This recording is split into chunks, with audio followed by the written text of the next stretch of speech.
Hello दोस्तों, मैं बिमला त्रिपाठी एक गज़ल गा रही हूँ।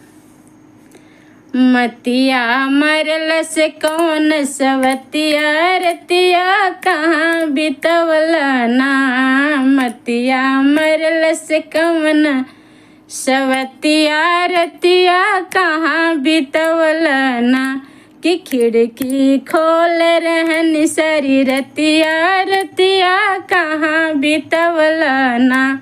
कि खिड़की खोल रहन सारी रतिया रतिया कहाँ बितवला ना।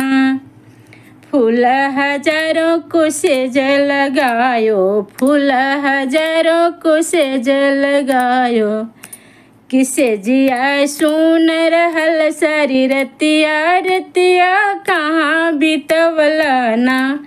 कि मतिया मरल से कौन बंगलिनिया रतिया कहाँ बितवला ना।